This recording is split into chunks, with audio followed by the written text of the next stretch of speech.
Welcome to academy.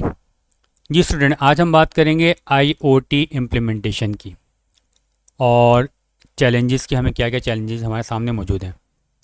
IoT implementation का मतलब क्या है?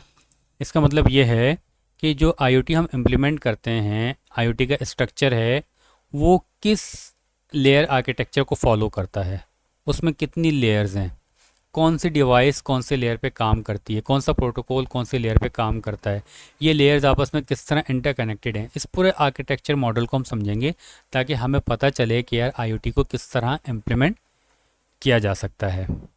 और फिर हम इस इम्प्लीमेंटेशन के दौरान जो हमारे सामने चैलेंजेस आएंगे उनको भी हम वन बाय वन डिस्कस करेंगे।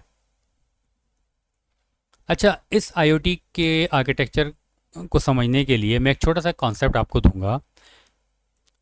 1 मिनट का है ये स्लाइड, इसको गौर से सुनिएगा। एक छोटा सा घर है आपके सामने और इसका आर्किटेक्चर मॉडल आपके सामने मौजूद है। यहाँ पे बेडरूम भी है, यहाँ पे वॉशरूम भी है, यहाँ पे डाइनिंग रूम भी है। अब बेडरूम यहाँ पे क्यों है, वॉशरूम यहाँ पे क्यों है, डाइनिंग रूम यहाँ पे क्यों है, घर का एंट्री पॉइंट ये है, तो ये कारें यहाँ पे क्यों खड़ी हुई हैं, ये कारें यहाँ पे कैसे नहीं पहुँची, यहाँ पे क्यों नहीं आई। वॉशरूम का दरवाज़ा जो है ये बेडरूम से क्यों दिया गया है, डायरेक्ट बाहर से दरवाज़ा क्यों नहीं दिया वॉशरूम के अंदर। तो भाई, इन तमाम बातों को समझने के लिए आपको पता होना चाहिए कि यार वॉशरूम का फंक्शन बेसिकली है क्या, बेडरूम का फंक्शन बेसिकली है क्या, डाइनिंग रूम का फंक्शन बेसिकली है क्या। जब इनका फंक्शन आपको पता होगा ना, तब आप इन कंपोनेंट को सही जगह पे रखोगे, इनके फंक्शन को आप सही तरीके से एक्सप्लेन कर सकोगे और इस आर्किटेक्चर के अंदर ये यहाँ पे क्यों है इसका भी आप जवाब दे सकोगे। क्यों? क्योंकि आपको इनके फंक्शन का पता है, आपको इनकी रिक्वायरमेंट का पता है। तो इसी तरह जब आप आईओटी के जो मॉडल को, आर्किटेक्चर मॉडल को समझने जा रहे हो, उसमें आपको पता होना चाहिए कि यार आईओटी का कॉन्सेप्ट क्या है, डेटा का कॉन्सेप्ट क्या है, डेटा सेंटर का कॉन्सेप्ट क्या है, एज कंप्यूटिंग का कॉन्सेप्ट क्या है, क्लाउड कंप्यूटिंग का कॉन्सेप्ट क्या है। ये मेन कॉन्सेप्ट अगर आपको पता है तब आप आर्किटेक्चर मॉडल आप आईओटी का समझोगे, आईओटी की इम्प्लीमेंटेशन आप देख सकोगे, उसको समझ सकोगे। अगर आपको ये नहीं पता तो मेरी आपसे रिक्वेस्ट ये है कि आप academy-kshai.com जो मेरी वेबसाइट है यहाँ पे जाओ, यहाँ पे इन वीडियोस को देखो, या अभी आप यूट्यूब पे सर्च कर रहे हो, यूट्यूब पे वीडियो देख रहे हो, तो आप यूट्यूब पे मेरे चैनल पे आप आईओटी लिखोगे तो उसकी वीडियो आ जाएगी। Cloud computing, edge computing, data centre, इन तमाम की वीडियो मैं बना के अपलोड कर चुका हूँ। उनको एक दफ़ा देखने के बाद फिर ये आज की वीडियो आपने देखनी है। ओके जनाब, वीडियो स्टार्ट करते हैं। सबसे पहला कॉन्सेप्ट है आईओटी का। आईओटी की डेफिनेशन मैं आपको सिर्फ ये एक स्लाइड में समझा दूंगा, इसके बाद फिर हम इसका स्ट्रक्चर मॉडल हम डिस्कस करेंगे। देखें, आईओटी के बारे में सारा डिटेल यहाँ पे लिखी हुई है, लेकिन मैं आपको जल्दी जल्दी बता देता हूँ। देखें, आईओटी का कॉन्सेप्ट ये कहता है कि आपके इर्द की जितनी भी फिजिकल डिवाइसेज हैं, चाहे गाड़ी है, चाहे इंडस्ट्री में इस्तेमाल होने वाली डिवाइसेज हैं, चाहे मेडिकल में इस्तेमाल होने वाली डिवाइसेज हैं, आपके घर में, घर की बात कर लो पहले, घर में दरवाज़ा हो गया, फ्रिज हो गया, माइक्रोवेव ओवन हो गया, बल्ब हो गया, पंखा हो गया, जितनी भी डिवाइसेज हैं आपके इर्द गिर्द, फिजिकल थिंग्स हैं, इनको आप इंटरनेट के साथ कनेक्ट करो ताकि ये डेटा को इंटरनेट के साथ शेयर करें, वहाँ पे इनका डेटा प्रोसेस हो और वहाँ से इनकी कंट्रोलिंग इन्फॉर्मेशन है जो इनको कंट्रोल करे। इस तरह आप पूरे सिटी को कंट्रोल कर सकते हो, आप स्मार्ट सिटी बना सकते हो, या एटलीस्ट अपने घर को कंट्रोल कर सकते हो, घर की डिवाइसेस को कंट्रोल करके आप स्मार्ट होम बना सकते हो। तो ये कॉन्सेप्ट है जो हमने आईओटी के अंदर हमने डिस्कस किया था, और इसकी तकरीबन 30 से 35 मिनट की वीडियो या 1 घंटे की वीडियो थी शायद, जिसका लिंक ये इस जगह पर आ जाएगा। इसको एक दफ़ा देख लें ताकि पूरा आपका आईओटी समझ में आ जाए। अब ये जो पूरा कॉन्सेप्ट है, इसको इम्प्लीमेंट कैसे करना है, वो आईओटी के आर्किटेक्चर की मदद से हमने इसको इम्प्लीमेंट करना है। तो हम इसका आर्किटेक्चर मॉडल हम समझते हैं।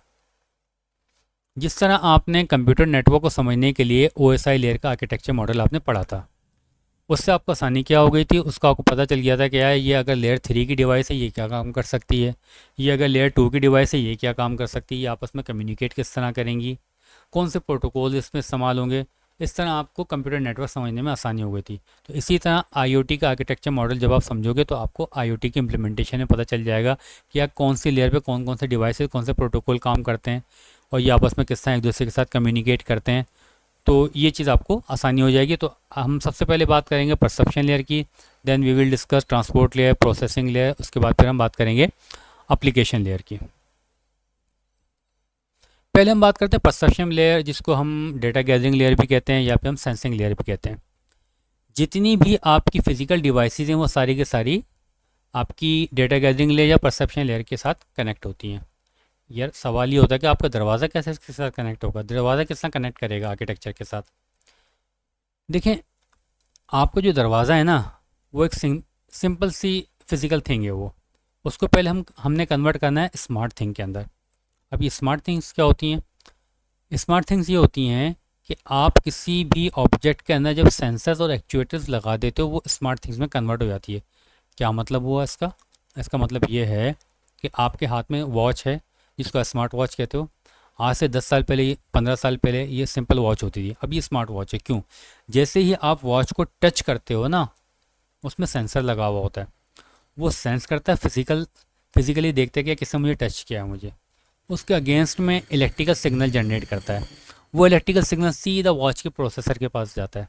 प्रोसेसर उस सिग्नल को, इलेक्ट्रिकल सिग्नल को एनालाइज करता है, बोलता है अच्छा किसने आपको टच किया है, ओके।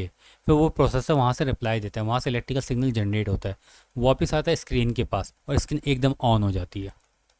तो यहाँ पे दो डिवाइसेस इस्तेमाल हुई हैं आपके वॉच के अंदर। एक ने सेंस किया, इलेक्ट्रिकल सिग्नल देके प्रोसेसर को भेजा। दूसरी डिवाइस वो थी जिसने इलेक्ट्रिकल सिग्नल प्रोसेसर से लिया और आपको एक्शन परफॉर्म करके दिखाया। क्योंकि जब आप स्क्रीन को टच करते हो तो आपको क्या फंक्शन चाहिए होता है?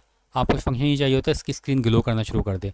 तो सेंसर ने अपना सेंस किया और एक्चुएटर ने एक्चुएट करके आपको दिखा दिया। तो सेंसर ऐसी डिवाइस होती हैं जो कि फिजिकल पैरामीटर्स को सेंस करते हैं और इसके अगेंस्ट में इलेक्ट्रिकल सिग्नल को जनरेट करते हैं।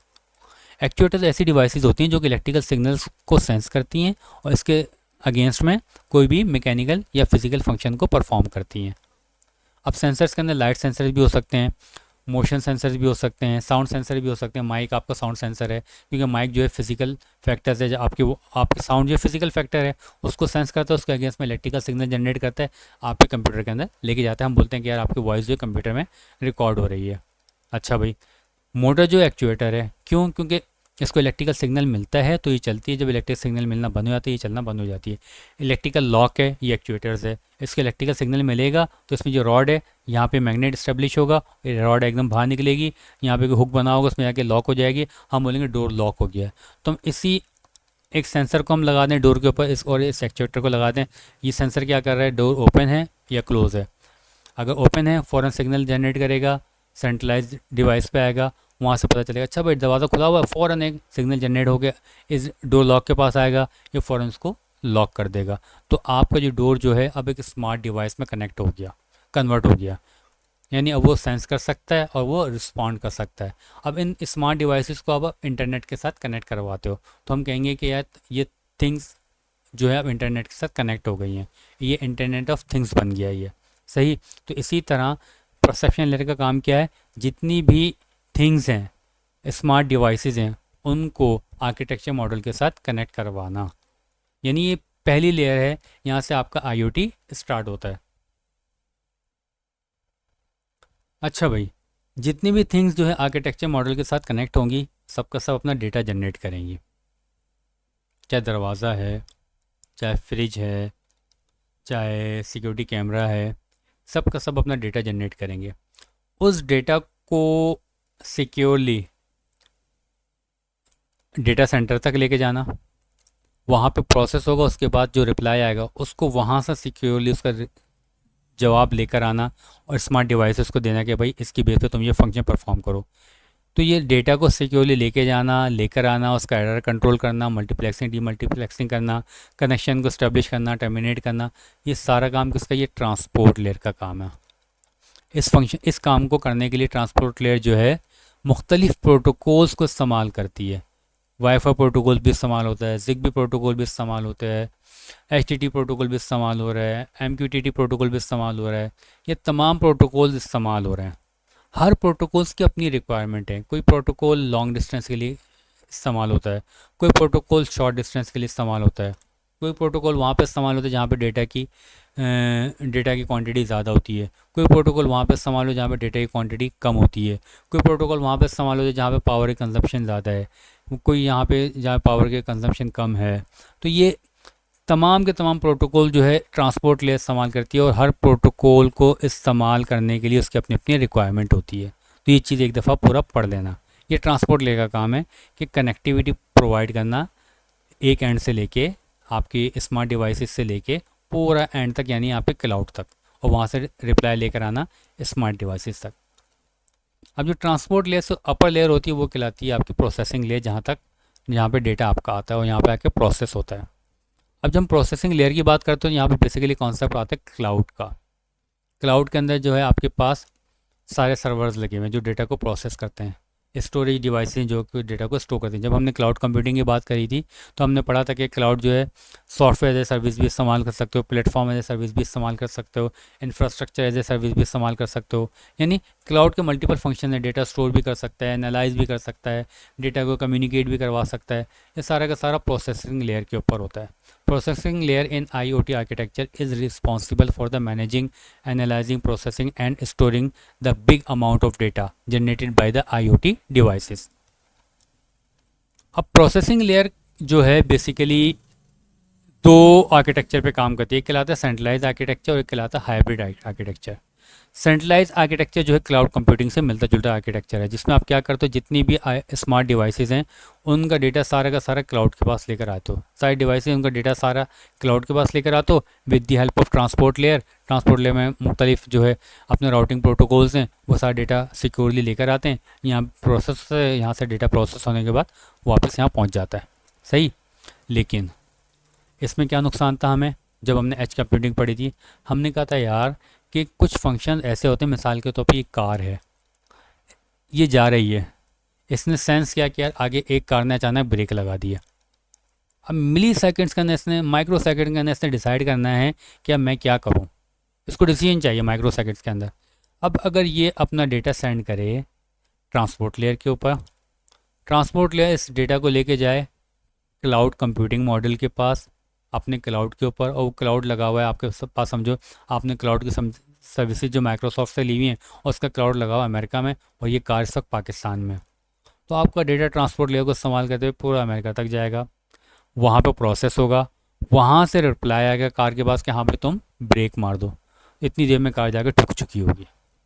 तो कुछ एप्लीकेशन ऐसी होती हैं जो कि रियल टाइम में काम करती हैं। ये सारी बातें हम क्लाउड कंप्यूटिंग वाली वीडियो में कर चुके हैं।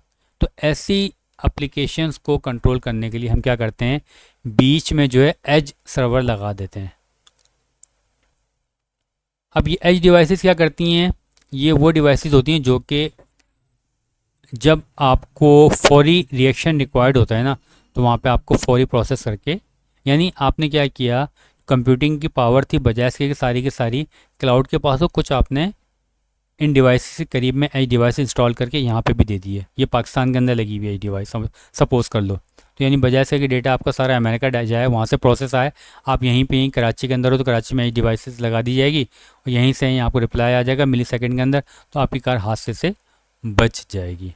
तो ये सेंट्रलाइज आर्किटेक्चर कहलाता है, और ये कहलाता है आपका हाइब्रिड आर्किटेक्चर, जिसमें आपका क्लाउड तो काम कर रहा है लेकिन बीच में आपने एज सर्वर भी इजाफा कर दिया है। ये चीज़ हम क्लाउड कंप्यूटिंग में और एज कंप्यूटिंग में काफ़ी डिटेल में डिस्कस कर चुके हैं। तो अभी जो मैं बात कर रहा हूँ कि प्रोसेसिंग लेयर जो है दो मॉडल पे काम करती है, एक सेंट्रलाइज मॉडल पे भी काम करती है और एक हाइब्रिड स्ट्रक्चर पे भी काम करती है। देन हमारे पास आ जाती है एप्लीकेशन लेयर। एप्लीकेशन लेयर का काम क्या होता है, जिसमें कंप्यूटर के अंदर एप्लीकेशन लेयर क्या काम करती है, जिस पर ऑपरेटिंग सिस्टम चल रहा होता है, मुख्तलिफ एप्लीकेशन चल रही होती हैं। सही, यानी जहाँ पे आपका यूज़र इंटरेक्ट होता है, यूज़र इंटरफेस करता है आपके साथ इस लेयर के अंदर। अब आप देखो, अगर आप क्लाउड सर्विसेज इस्तेमाल कर रहे हो, क्लाउड आर्किटेक्चर इस्तेमाल कर रहे हो माइक्रोसॉफ्ट का, तो यहाँ पे जो सॉफ्टवेयर इस्तेमाल होगा माइक्रोसॉफ्ट एज्योर का, वो एप्लीकेशन लेयर पे इस्तेमाल होगा, या गूगल क्लाउड का सॉफ्टवेयर इस्तेमाल होगा अगर आप गूगल क्लाउड का आर्किटेक्चर इस्तेमाल कर रहे हो, या आप अमेज़ॉन का आर्किटेक्चर इस्तेमाल कर रहे हो तो अमेज़ॉन का जो सॉफ्टवेयर है वो इस्तेमाल होगा एप्लीकेशन लेयर के ऊपर। इस तरह दूसरे भी सॉफ्टवेयर अवेलेबल हैं। इन लेयर्स का, इन सॉफ्टवेयर्स का काम क्या होता है, यूज़र के साथ इंटरेक्ट करे और यूज़र को एक समराइज डेटा फ्राहम करे कि भाई मिसाल के तौर पे ये जिस टाइम मोबाइल ऐप है, सही, अब यहाँ पे पानी लगा हुआ फसलों को, अब यहाँ पे सेंसर्स भी लगे हुए हैं, वो सेंसर ये डिटेक्ट करेंगे कि ज़मीन के अंदर कितना पानी एब्जॉर्ब हो गया है, और उसको कंपेयर करते हैं कि भाई ये हमने पौधा लगाया, इसकी पानी की रिक्वायरमेंट कितनी है। हाँ भाई, पानी की रिक्वायरमेंट जो है इस पौधे के बराबर पहुँच गई है, तो यहाँ पे डेटा आ गया, फिर अलार्म जनरेट होना शुरू हो गया और यहाँ से डिसीजन हो गया कि हाँ भाई पानी को बंद कर दिया जाए। तो फिर जो सिस्टम लगा उसको पानी को यहाँ से रोक देगा, पानी आना यहाँ से बंद हो जाएगा। ये सब चीज़ें आप यहाँ पे अपने मोबाइल स्क्रीन पे मॉनिटर कर रहे हो। तो मोबाइल स्क्रीन पे जो सॉफ्टवेयर चल रहे हैं वो इन्हीं कंपनीज ने आपको प्रोवाइड किए, जिनका सिस्टम आपने लगाया हुआ है, जिनसे आपने क्लाउड की सर्विसेज आपने ली हुई हैं। तो ये एप्लीकेशन लेयर कहलाती है, जो कि जहाँ पे मल्टीपल एप्लीकेशन चलती हैं और ये यूज़र को एक इंटरफेस प्रोवाइड करती हैं। अब ये एप्लीकेशन लेके मुख्तलिफ काम है, या यूज़र इंटरफेस प्रोवाइड करना, डेटा एनालिसिस एंड मैनेजमेंट करना, डिवाइस की मैनेजमेंट करना, यहाँ से बैठ के आप डिवाइस को मैनेज कर सकते हो, ऑन ऑफ कर सकते हो, डेटा की सिक्योरिटी चेक करना, डेटा की इंटरप्रिटेशन एंड विजुअलाइजेशन चेक करना, डेटा का एनालिसिस करना, ये सारे का सारा आपका काम जो है आपका एप्लीकेशन लेयर पे होता है। ये थी हमारा आर्किटेक्चर मॉडल। अब हम बात करते हैं आईओटी के चैलेंजेस जो हमारे सामने मौजूद हैं। अब आप इतनी डिवाइसेस आप इस्तेमाल कर रहे हो, इतनी डिवाइस आप इंस्टॉल कर रहे हो, उनकी सिक्योरिटी और डेटा की प्राइवेसी, ये बहुत बड़ा चैलेंज है आईओटी के आर्किटेक्चर के अंदर। देन उससे बड़ा चैलेंज एक और भी है बिग डेटा का। अब हर डिवाइस डेटा जनरेट कर रही है, इसका मतलब ये है कि आपका डेटा बहुत ज़्यादा अमाउंट में डेटा आपके साथ जनरेट हो रहा है।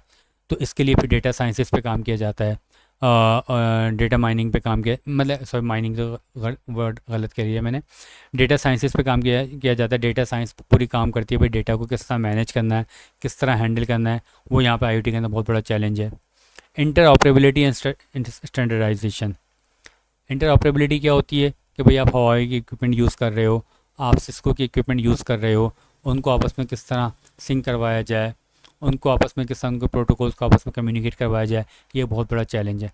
Connectivity and network issues. इतनी सारी डिवाइसेस आपने लगा दी हैं घर के अंदर ही, आपने 20-25 डिवाइसेस लगा दी हैं, तो सोचो कि शहर के अंदर कितनी डिवाइसेस होंगी, उन सबको आपस में कनेक्ट करवाना मुख्तलिफ राउटिंग प्रोटोकॉल्स के ज़रिए, मुख्तलिफ कनेक्टिविटी प्रोटोकॉल्स के ज़रिए, वाईफाई टेक्नोलॉजी आप वहाँ पे इस्तेमाल कर रहे हो, वहाँ ब्लूटूथ इस्तेमाल कर रहे हो, वहाँ पे ज़िगबी इस्तेमाल कर रहे हो, वहाँ पे जो है अपना लॉन्ग नियर फील्ड कम्युनिकेशन इस्तेमाल कर रहे हो। तो इन सबको मैनेज करना, कनेक्टिविटी इसके इशूज़ को देखना, ये एक बहुत बड़ा चैलेंज है हमारे सामने।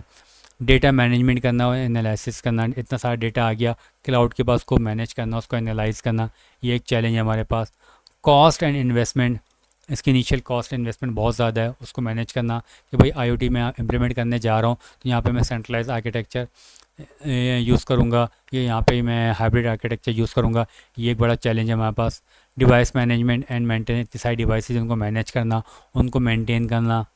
User adaptation and skills gap, आपके पास जो जितना यूज़र है वो आईओटी से इतना अवेयर नहीं है। स्किल गैप क्या है भाई, आपका इतने स्किल्ड वर्कर मौजूद नहीं है इस आईओटी के ऊपर काम करने के लिए। तो ये सारे के सारे चैलेंजेस हैं जो अभी इस वक्त आईओटी की फील्ड के अंदर मौजूद हैं और लोग अभी इन पे काम कर रहे हैं।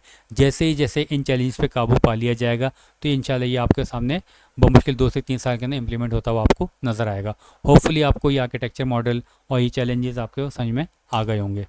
Thank you.